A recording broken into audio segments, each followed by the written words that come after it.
Welcome friends. दोस्तों दिन हो गया आज का 5 अगस्त 2021 गुरुवार का। और दोस्तों बात करते हैं आज के मुख्य समाचार, ताजा बड़ी खबरें, breaking news headlines. Today breaking news के अंतर्गत देश और दुनिया की 50 बड़ी और महत्वपूर्ण काम की खबरें निकल कर आ रही है, जहां पर सरकार की तरफ से कुछ बड़ी घोषणाएं की गई है। कोरोना वायरस को लेकर बड़ी खबर अपडेट है। साथ ही दोस्तों देश में मौसम समाचारों को लेकर चेतावनी जारी की गई है। विद्यार्थियों के लिए स्कूल कॉलेज खुलने को लेकर बड़ी खबर सामने आ रही है। देश में दोस्तों भूकंप आने को लेकर बड़ी खबर है। और उसी के साथ अगर आपका बैंक खाता है तो दोस्तों सरकार ने एक नया नियम जारी किया है। बेरोजगार भाइयों बहनों के लिए दोस्तों बड़ी खुशखबरी है। और साथ ही रिजर्व बैंक ऑफ इंडिया ने नोट और सिक्कों को लेकर दोस्तों एक भयंकर और नया ऐलान कर दिया है। और साथ ही राम मंदिर को लेकर बड़ी खुशखबरियां सामने आ रही है। तो दोस्तों एक एक करते हुए जानते हैं आज देश और दुनिया की दिन भर की तमाम बड़ी और महत्वपूर्ण काम की खबरों की तरफ। ऐसे में दोस्तों बने रहेगा इस वीडियो के साथ लास्ट तक। चलिए शुरुआत कर लेते हैं सबसे पहले बड़ी खुशखबरी से कि राम मंदिर के भूमि पूजन का 1 साल पूरा होने पर अयोध्या में रहेंगे योगी आदित्यनाथ। बांटेंगे अन्न, मनेगी दिवाली। जी हाँ, दरअसल आपको बता दें भगवान श्री राम की नगरी अयोध्या में भव्य राम मंदिर के निर्माण के लिए भूमि पूजन का 1 साल पूरा हो चुका है। और इसी मौके पर सीएम योगी आदित्यनाथ जी जो है दोस्तों आज अयोध्या में रहेंगे। और प्रधानमंत्री मोदी जी ने पिछले साल 5 अगस्त को अयोध्या में श्री राम लला मंदिर प्रांगण में भूमि पूजन और शिलान्यास करवाया था। और साथ ही आपको बता दें कि भगवान राम लला के लिए एक विशेष और खास पोशाक तैयार की गई है। आज का दिन दोस्तों अयोध्या में बिल्कुल दीपावली की तरह है। हर घर में दोस्तों दिए जलाए जा रहे हैं, जहाँ पर भगवान श्री राम मंदिर निर्माण के जो भूमि पूजन को आज पूरा का पूरा 1 साल हो चुका है। और इसी के साथ दोस्तों अगली बड़े खबर में आपको बता दें कि राम भक्तों के लिए बड़ी खबर, दिसंबर 2023 से कर सकेंगे राम लला के दर्शन। जी हाँ, दरअसल अयोध्या में बन रहा भगवान श्री राम का दिव्य मंदिर जो है वो दोस्तों साल 2025 तक बनकर तैयार हो जाएगा। सूत्रों की माने तो दोस्तों दिसंबर 2023 से ही राम मंदिर को जो है वो भक्तों के लिए खोल दिया जाएगा। यानी कि दिसंबर 2023 से भगवान श्री राम के जो है ना वो भक्त मंदिर में आकर दर्शन कर पाएंगे। हालांकि उस दौरान मंदिर का निर्माण कार्य भी जारी रहेगा। साथ ही आपको बता दें कि मंदिर के अलावा एक संग्रहालय यानी कि म्यूजियम, डिजिटल अभिलेखागार और एक शोध केंद्र भी बनेगा, मतलब एक रिसर्च सेंटर भी बनाया जाएगा अयोध्या में। तो कितनी बड़ी खुशखबरी यहाँ पर देश भर से निकलकर सामने आ रही है। दोस्तों अगर आप भी चाहते हैं कि जल्द से जल्द भगवान श्री राम का दिव्य और भव्य मंदिर बनकर तैयार हो तो इस वीडियो को लाइक करने के साथ ही कमेंट बॉक्स में जय श्री राम अवश्य लिखेगा। चलिए अगली खबर में बता दें कि जम्मू कश्मीर से 5 अगस्त को हटी थी अनुच्छेद 370 की बाधा, दिवाली जैसा जश्न मनाने की तैयारी। जी हाँ, दरअसल दोस्तों 5 अगस्त का जो दिन है ना वो बहुत ही मौकों से खास है। यहाँ पर एक विशेष रूप से आपको बता दें कि जम्मू कश्मीर से हमेशा से ही विकास में बाधक रहा धारा 370 जो है ना वो 5 अगस्त 2019 को ही हटा था। तो इसलिए भी ये 5 अगस्त का दिन जो है ना वो इस बार यादगार तरीके से मनाने की पूरी तैयारी है। और भारतीय जनता पार्टी ने खास आयोजन किया है और उसके कार्यकर्ता मंडल स्तर पर तिरंगा फहराकर दोस्तों उत्सव मनाएंगे। पार्टी के लोगों ने घरों की छतों पर तिरंगा फहराने की अपील करी है। 5 अगस्त से शुरू ये जश्न स्वतंत्रता दिवस यानी कि 15 अगस्त तक देश भर में जारी रहेगा। आपको बता दें लद्दाख में भी गुरुवार को दोस्तों आज के दिन तिरंगे की धूम जो है यहाँ पर मची रहेगी। कितनी बड़ी खुशखबरी है दोस्तों। और इसी के साथ अगली खबर आ रही है कि इलेक्ट्रॉनिक व्हीकल को लेकर सरकार का बड़ा फैसला।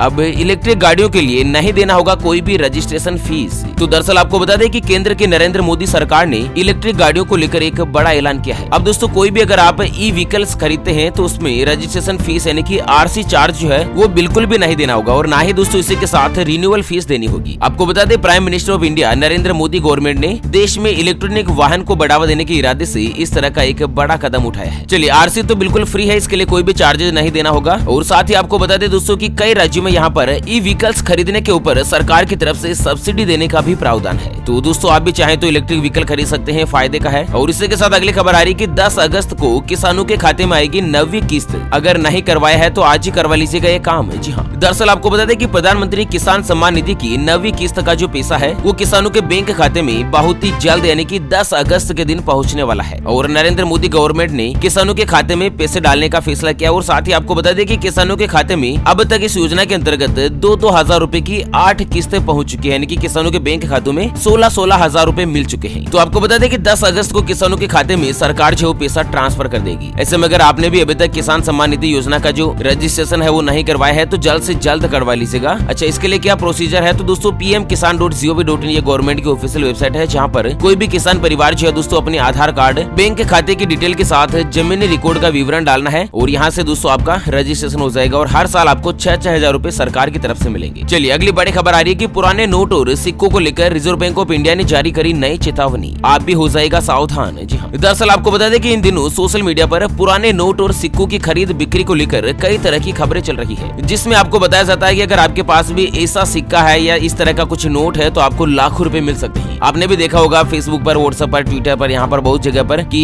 5 रुपए का इस तरह का नोट है जिस पर ट्रैक्टर छपा है, जिस पर ये फलाना छपा है, ढिमका छपा है वगैरह वगैरह, तो उसके लाखों रुपए दिए जा रहे हैं। तो दोस्तों इस तरह की खबरों को लेकर आरबीआई ने एक प्रेस रिलीज जारी करके ग्राहकों को अलर्ट किया है कि ग्राहक कृपया सावधान रहें। रिजर्व बैंक ने साफ कर दिया है कि पुराने नोट या सिक्कों की खरीद बिक्री के जो प्रस्ताव है वो बिल्कुल फर्जी होते हैं और इस तरह से आप बिल्कुल भी शिकार नहीं हो। बहुत सारे व्यक्ति क्या करते हैं दोस्तों कि आपको पूछते हैं इस तरह का 1 रुपए का सिक्का है तो उसके 5 लाख रुपए दिए जा रहे हैं, माना कि उदाहरण के तौर पर बता रहा हूँ। तो दोस्तों डील पक्की कर लेते हैं और फिर कमीशन के लिए बोलते हैं कि मेरे को 5% कमीशन चाहिएगा और 5 लाख का 5% आप 25,000 रुपए मेरे बैंक अकाउंट में जमा करवा दीजिएगा वगैरह वगैरह। तो इस तरह से आप फ्रॉड और ठगी के शिकार हो सकते हैं। भूल कर भी दोस्तों किसी को भी कॉल के ऊपर 1 भी रुपया न तो ट्रांसफर करें ना उसके बैंक खाते में डालें। चलिए दोस्तों अगली बड़ी खबर सामने आ रही है कि रेप के मामले में पीड़िता को मिलेगा जल्द न्याय, बनेंगे 1023 फास्ट ट्रैक कोर्ट, कैबिनेट ने दे दी मंजूरी। तो दरअसल आपको बता दें कि देश में बलात्कार पीड़िता महिलाओं और नाबालिग बच्चियों को फास्ट ट्रैक कोर्ट के जरिए शीघ्र न्याय दिलाने की दिशा में नरेंद्र मोदी सरकार की कैबिनेट ने अहम फैसला किया है। यहाँ पर कैबिनेट ने 1023 फास्ट ट्रैक कोर्ट स्थापित करने की योजना को अपनी मंजूरी दे दी है और इसके तहत इस योजना के अंतर्गत दोस्तों फास्ट ट्रैक कोर्ट के नाम से फटाफट से यहाँ पर कोर्ट की व्यवस्था की जाएगी और लगभग 31 मार्च 2023 तक इसे जारी कर दिया जाएगा। मतलब अगले 2 सालों में देश में इस तरह का कुछ बड़ा अपडेट जो हो जाएगा। यहाँ पर आपको बता दें कि प्रधानमंत्री नरेंद्र मोदी जी की अध्यक्षता में कल बुधवार को एक अहम बैठक हुई और उस बैठक में फैसला किया कि नाबालिग बच्चियों से होने वाले यौन अपराध और बलात्कार की पीड़ित महिलाओं को जल्द से जल्द और शीघ्र न्याय दिलाने के लिए इन फास्ट ट्रैक कोर्ट्स में से 389 पोक्सो कोर्ट बने हैं, जिससे दोस्तों फटाफट से क्विक तरीके से यहाँ पर बलात्कार और रेप के मामलों का डिसीजन सामने आएगा, जिससे दोस्तों कहीं ना कहीं देश में इस तरह के अपराधों पर अंकुश लगेगा। और इसी के साथ दोस्तों मोदी सरकार का एक और बड़ा फैसला है कि स्कूली शिक्षा भरेगी नई उड़ान, प्ले स्कूल की तर्ज पर सभी सरकारी विद्यालयों में खुलेगी बाल वाटिका। तो दरअसल राष्ट्रीय शिक्षा नीति के अनुरूप स्कूल की शिक्षा को नई ऊंचाइयों पर पहुंचाने और उसके बुनियादी ढांचों को मजबूत करने के लिए मोदी सरकार ने कल बुधवार को एक और फैसला लिया, जिसमें अगले 5 सालों में स्कूली शिक्षा पर करीब 3 लाख करोड़ रुपए खर्च किए जाएंगे, जो कि केंद्र और राज्य सरकार दोनों मिलकर इन स्कूलों के खर्चों को उठाएंगे। जिसमें क्या होगा कि सभी सरकारी स्कूलों में प्ले स्कूल की तर्ज पर बाल वाटिका खुलेगी और जिसमें सरकारी स्कूलों में भी दोस्तों 3 साल से ज्यादा उम्र के बच्चों को खिलौनों पर आधारित शिक्षा दी जाएगी। और दोस्तों कई जगह पर स्कूल और बाकी जगहों पर स्कूल की व्यवस्था नहीं है तो आंगनबाड़ी को भी यहाँ पर इस तरह के प्रावधान में जोड़ा जाएगा। चलिए अगली खबर में बता दें कि श्रद्धालुओं के लिए 16 अगस्त से खुलेगा पुरी जगन्नाथ भगवान का मंदिर। तो दोस्तों उड़ीसा में पुरी जगन्नाथ मंदिर जो है वो अगले 16 अगस्त से भक्तों के लिए खोल दिया जाएगा। और शुरुआत में क्या है कि केवल पूरी शहर के लोगों को ही महाप्रभु के दर्शन करने का अवसर दिया जाएगा केवल 5 दिन तक, और इसके बाद 23 अगस्त से देश के सभी भक्त जो है वो महाप्रभु का दर्शन कर पाएंगे। चलिए अगली खबर आ रही है कि भारतीय स्टेट बैंक किसान ग्राहकों के लिए लेकर आया है आकर्षक ऑफर, घर बैठे कर सकेंगे केसीसी की समीक्षा। तो दोस्तों एसबीआई यानी कि भारतीय स्टेट बैंक जो है ना वो अपने सभी किसान ग्राहकों के लिए आकर्षक ऑफर लेकर आया है। तो यहाँ पर एसबीआई ने दोस्तों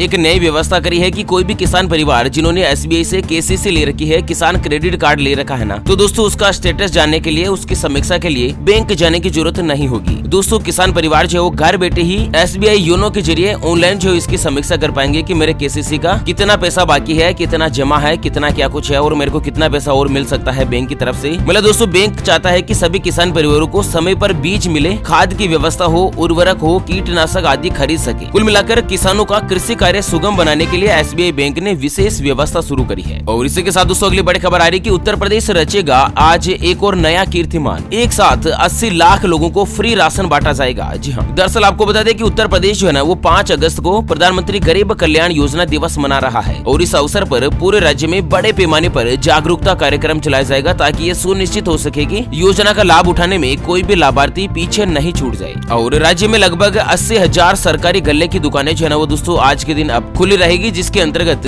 80 लाख से ज्यादा लोगों को दोस्तों एक दिन में फ्री में राशन दिया जाएगा। इस तरह से एक नया रिकॉर्ड जो उत्तर प्रदेश में बनने जा रहा है। चलिए अगली बड़ी खबर आ रही कि तमिलनाडु के छात्रों के लिए राज्य सरकार का बड़ा फैसला, प्रोफेशनल कोर्स में मिलेगा 7.5% का आरक्षण। तो दोस्तों तमिलनाडु में एम.के. स्टालिन के नेतृत्व वाले मंत्रिमंडल ने एक बड़ा फैसला किया है, जिसके अंतर्गत जो प्रोफेशनल कार्यक्रम होते हैं, प्रोफेशनल कोर्स होते हैं ना, जिसमें 7.5% आरक्षण प्रदान करने का फैसला किया है। और साथ ही अगली खबर आ रही कि व्हाट्सएप में जुड़ा एक और नया फीचर, एक बार कोई भी चीज देखने के बाद अपने आप हो जाएंगे गायब। जी हाँ, दरअसल आपको बता दें कि अगर आप भी अपने एंड्रॉइड फोन पर व्हाट्सएप का इस्तेमाल करते हैं, व्हाट्सएप चलाते हैं, तो यह खबर आपके लिए बहुत ही जरूरी हो सकती है। दरअसल व्हाट्सएप यूजर्स के लिए अब व्यू वंस फीचर को जारी कर दिया है, जिसमें क्या है कि अगर आपको कोई भी फोटोज, वीडियो, ऑडियो वगैरह भेजता है, तो जैसे आप एक बार उसको खोल लेते हैं ना, तो उसके बाद अपने आप ये फोटो और वीडियो जो है वो दोस्तों खुद ब खुद डिलीट हो जाएगा। कुल मिलाकर व्हाट्सएप में जो आपका कोई भी फोटो वीडियो आता है तो वो आपके गैलरी में सेव नहीं होगा और इसके अलावा इसे कहीं दूसरे को भी फॉरवर्ड नहीं किया जाएगा, है ना। अगली बड़ी खबर सामने आ रही है कि केजरीवाल सरकार ने दी बड़ी राहत। कोरोना वायरस RT-PCR टेस्ट के रेट घटाए, अब देने होंगे मात्र इतने रुपए। तो दरअसल यहाँ पर आपको बता दें कि दिल्ली में कोरोना वायरस की जांच के लिए अब 300 रुपए से लेकर 700 रुपए तक आपको प्राइवेट अस्पताल में देने होंगे। लेकिन यहाँ पर सरकार का कहना है कि अगर आप घर पर भी सैंपल लेने के लिए बुलाते हैं ना हॉस्पिटल वालों को, तो भी 700 रुपए से ज्यादा का चार्ज जो है वो नहीं लिया जाएगा। इस तरह से यहाँ पर कोरोना वायरस की रेट सरकार ने कम कर दी है आम आदमी को राहत देने के लिए, है ना। और साथ ही अगली बड़ी खबर आ रही कि भारत देश के नाम एक और बड़ी उपलब्धि, लद्दाख में सबसे ऊंची सड़क बनाकर तोड़ा बोलीविया का रिकॉर्ड। जी हाँ दोस्तों, आपको बता दें भारत देश जो अपनी सीमा पर लगातार मजबूती से पकड़ बनाने में जुटा है और लद्दाख में बॉर्डर रोड्स ऑर्गेनाइजेशन ने दुनिया की सबसे ऊंची सड़क बना दी है और यह सड़क पूर्वी लद्दाख के उमलिंगला के पास में स्थित है और जिसकी समुद्र तल से ऊंचाई है 19,300 फीट का। तो यहाँ पर आपको बता दें कि दुनिया में इससे पहले केवल 18,953 फीट की ऊंचाई के ऊपर सड़क बनी थी और दोस्तों भारत देश ने 19,300 फीट की ऊंचाई पर सड़क बनाकर पूरी दुनिया का एक अलग ही रिकॉर्ड जो कायम कर लिया है। और इसी के साथ दोस्तों अगली बड़ी खबर में जानते हैं मौसम समाचारों के हाल। तो पश्चिम बंगाल में बाढ़ की स्थिति बिगड़ी, प्रधानमंत्री मोदी जी ने करी ममता से बात। तो दरअसल आपको बता दें कि पश्चिम बंगाल के कम से कम 7 जिलों में बाढ़ की स्थिति गंभीर होने से कल बुधवार को नरेंद्र मोदी जी ने दोस्तों यहाँ पर पश्चिम बंगाल के मुख्यमंत्री ममता बनर्जी से बातचीत करी है। और साथ ही आपको बता दें कि पश्चिम बंगाल में हालत यह है कि 6-7 जिलों में कम से कम 2,50,000 लोग ऐसे हैं जो कि बाढ़ की चपेट में आए हैं और उनको दोस्तों सुरक्षित स्थानों पर पहुंचा दिया गया है। और लगभग दोस्तों पश्चिम बंगाल में 400 के आसपास गांव जो है वो बाढ़ की चपेट में प्रभावित हुए हैं। राजस्थान की बात करें तो राजस्थान के 5 जिलों में आज के लिए भी बारिश का अलर्ट जारी है। कोटा, बारां, बूंदी, सवाई माधोपुर और करौली में दोस्तों भारी बारिश की आशंका है। और इससे पहले भी दोस्तों राजस्थान में हालात ये हो चुकी है कि जो राजस्थान की चंबल नदी है वो दोस्तों खतरे के निशान से काफी ज्यादा ऊपर बह रही है और कई जिलों में बाढ़ जैसी स्थिति पैदा हो चुकी है। बात करें आपको बता दें कि चंबल और यमुना का जल स्तर बढ़ने से 50 से ज्यादा गाँव डूबे। कानपुर, वाराणसी, जालौन, मिर्जापुर और अमरोहा में हुई हालत खराब। कुल मिलाकर दोस्तों लगातार हो रही भारी बारिश के मद्देनजर देश के अधिकांश राज्य, अधिकांश जिलों में बाढ़ जैसी स्थिति पैदा हो चुकी है। और इसी के साथ दोस्तों अगली खबर में जानते हैं अगर आज के सराफा बाजार के भाव। तो सोना जो आज 123 रुपए प्रति 10 ग्राम महंगा हुआ है और सोने का भाव 46,992 रुपए प्रति 10 ग्राम पर है। जबकि चांदी जो है दोस्तों 766 रुपए महंगी हुई है और चांदी 66,926 रुपए प्रति किलोग्राम पर आ चुकी है। चलिए दोस्तों अगली और अंतिम खबर की बात करें तो असम के बाद जम्मू कश्मीर में महसूस किए गए भूकंप के तेज झटके, रिक्टर पैमाने पर तीव्रता रही 5.2। जी हाँ, दरअसल असम में दोस्तों भूकंप की जो तीव्रता है वो 3.6 पर मापी गई है और यहाँ पर असम के दक्षिण सलमरा जिले में बुधवार की दोपहर को दोस्तों भूकंप के झटके महसूस किए गए। और उसके बाद जम्मू कश्मीर में भी यहाँ पर शाम को करीब 4:02 पर कई सेकंड के लिए दोस्तों 5.2 रिक्टर पैमाने पर भूकंप के तेज झटके जो है वो दोस्तों महसूस किए गए। चलिए ओके फ्रेंड्स, इसी के साथ हमेशा की तरह एक नजर डाल लेते हैं आज के माइंड क्विज यानी कि गिवे वाले सवाल की तरफ। तो दोस्तों आज का माइंड क्विज वाला सवाल आप स्क्रीन पर देख पा रहे हैं। आर्यवर्त के नाम से किस देश को जाना जाता था? जी हाँ दोस्तों दोबारा सुन लीजिएगा, आर्यवर्त के नाम से किस देश को जाना जाता था? ऑप्शन ए भारत यानी कि हिंदुस्तान को, ऑप्शन बी अमेरिका को। तो फटाफट से लिखना है क्वेश्चंस का सही जवाब इस वीडियो के नीचे कमेंट बॉक्स में। और हाँ, सही जवाब देने वाले किसी एक खास कमेंट्स को सिलेक्ट किया जाएगा हमारी ओपीएस न्यूज टीम की तरफ से और उसे दिया जाएगा एक वीवो कंपनी का शानदार ईयरफोन सेट जो है वो बिल्कुल फ्री। और हाँ, विजेता की घोषणा हमारे अगले वीडियोस में की जाएगी। इस समय चैनल को सब्सक्राइब नहीं किया है तो जल्द से जल्द कर लीजिएगा। चलिए इसी के साथ फिलहाल के लिए इस वीडियो को यहीं पर देते हैं विराम। फिर से होंगे हाजिर एक और नई और ताजा तरीन ब्रेकिंग न्यूज हेडलाइंस के साथ। तब तक के लिए जय हिंद, जय भारत।